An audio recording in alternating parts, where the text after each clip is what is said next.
Bonjour à tous, j'enregistre avant le départ du Quintet de ce jeudi à Enghien, donc je ne ferai pas cocorico. Par contre, je suis heureux parce que les dirigeants nous démontrent ce vendredi au Sable d'Olonne pour l'étape du Grand National du Trot que c'est possible de changer les règlements.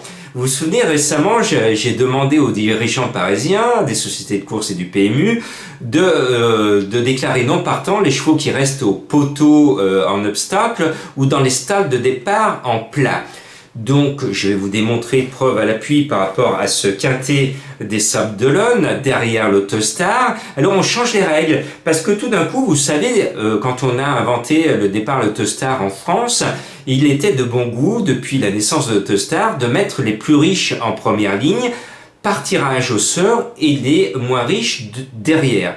C'était quelque part un peu logique parce que jusqu'à présent au trot, quand il y a des rendements de distance, ce sont les pauvres qui sont devant et les riches derrière. Donc l'Autostar avait cette vertu de donner un petit esprit revanchard aux riches qui, quand il y a de l'Autostar, plutôt que d'être 25 mètres derrière ou 50 mètres derrière, ils sont plutôt en première ligne devant, donc ça équilibre un petit peu l'échange, je trouve que c'est très très bien. Et là, comme c'est le Grand National du Trot, on s'est dit, bah tiens, le plus riche qui s'appelle Express Jet, le 12, on va le mettre derrière parce qu'il ne s'est pas intéressé au Grand National du Trot, donc ils ont modifié les choses et ils donnent la priorité aux chevaux qui sont mieux placés au classement du Grand National. C'est bien, mais cette course démontre qu'il est possible de changer le règlement. Voilà, c'est une liberté que l'on peut prendre. Et ben, j'espère que maintenant, les chevaux qui restent au départ seront déclarés non partants. Voilà, le message est passé. Alors, ce vendredi, on va au Sable d'Olonne, un hippodrome que j'aime bien, ça sent les vacances.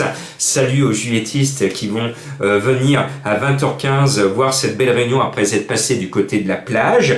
Eh bien, moi, il y a un cheval qui m'a tapé dans l'œil la dernière fois que j'estimais énormément, c'est le 5 Elvis du Vallon.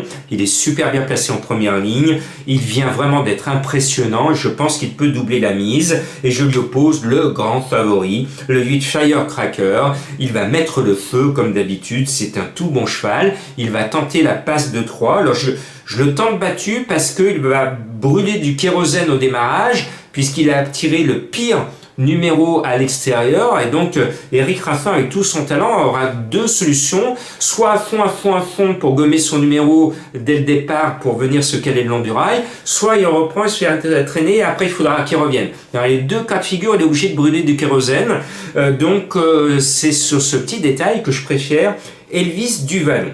Après, eh bien, il y a un cheval que j'aime bien et qui, à mon sens, devrait être à l'arrivée et même dans le tiercé, c'est le 2 Fric du Chêne. Cela tombe bien, c'est mon abonnement à Franck Nivard. C'est sa course, à lui de ne pas la rater. Et puis, il y a un cheval qui est bien connu au classement du Grand National. Il fait de ce Tour de France des meilleurs trotteurs son objectif de l'année pour Jean-Michel Bazir. C'est l'As Firello qui paraît un peu barré parce qu'il retrouve des chevaux qui d'habitude lui rendent 25 mètres sur la même ligne derrière l'Autostar, donc il est un peu barré, mais mission pour ce 1 Firello, c'est de jouer le podium et de jouer le maillot jaune à la longue, comme on dit à Lyon, hein, on parle de la pétanque, mais nous à Lyon, hein, je m'adresse aux Lyonnais, on a la longue avec ces boules assez grosses et qu'on tire de loin à la longue, voilà, et tous les vieux Lyonnais et les jeunes Lyonnais, parce que des jeunes sportifs lyonnais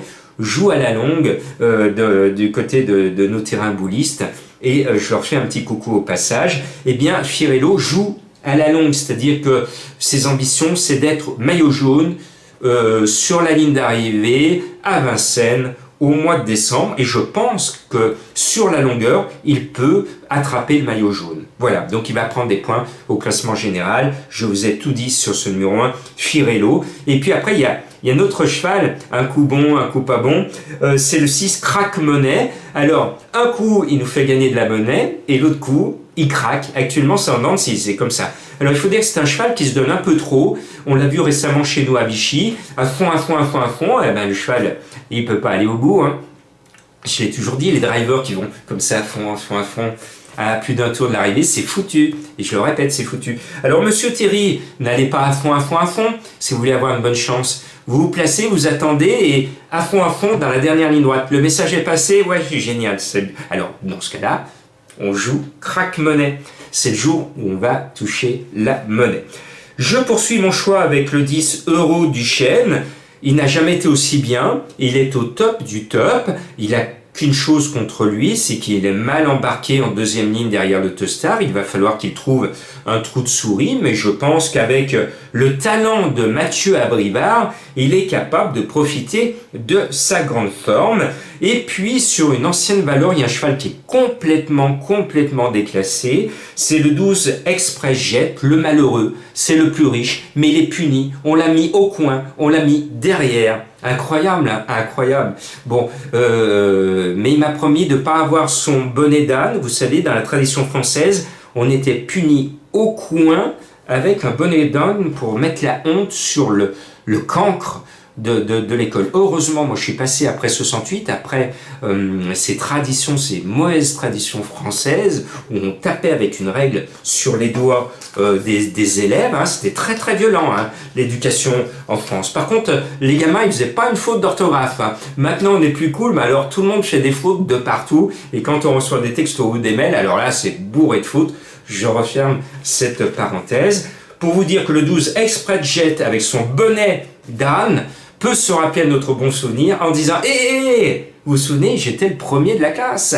Et coucou sur le poteau, je vous démontre que je suis déclassé sur une ancienne valeur. » Donc, il peut faire un coup d'éclat ou alors il peut continuer sa série de bulles. Il n'a jamais été dans les 3 ces derniers temps. Jamais dans les 3, c'est pas bon. Mais voilà, c'est un coup de poker que je tente avec vous. Et puis, il y a un cheval que j'aime bien, qui était la grande révélation de l'hiver, qui m'a beaucoup déçu. C'est le 7 Décoloration. Alors, je vous la remets parce qu'il y a un changement de driver, parce que j'ai vu le driver que j'aime bien, qui était associé à Décoloration ces derniers temps. Les 2-3 dernières fois, il n'était pas très motivé, j'ai senti. Bon, il ne mettait pas dans le rouge Décoloration, je ne jette pas la pierre, mais je ne le sentais pas, dès le départ, je ne le sentais pas motivé. Donc le fait que ce soit le jeune Abrivard qui soit dessus, je me dis, le changement de main va réveiller ma petite Décoloration. Et ce numéro 7 qui joue aussi le classement général, qui n'est pas loin du podium et qui, si elle se réveillait, pourrait monter sur le podium. Donc attention au réveil possible de Décoloration le 7. C'est un coup de poker parce que si elle court comme les dernières fois, elle n'a pas de chance. Par contre, si elle court comme cet hiver, alors là, elle a une première chance. La vraie Décoloration sur ses valeurs d'hiver, elle peut gagner. Voilà, je vous ai tout dit. Je vous souhaite bon commencement de week-end avec ce prix des Sables d'Olonne qui me plaît bien. Et je vais vous mettre, on tente le coup, c'est un Black Friday, mais on tente le coup, un 5/5.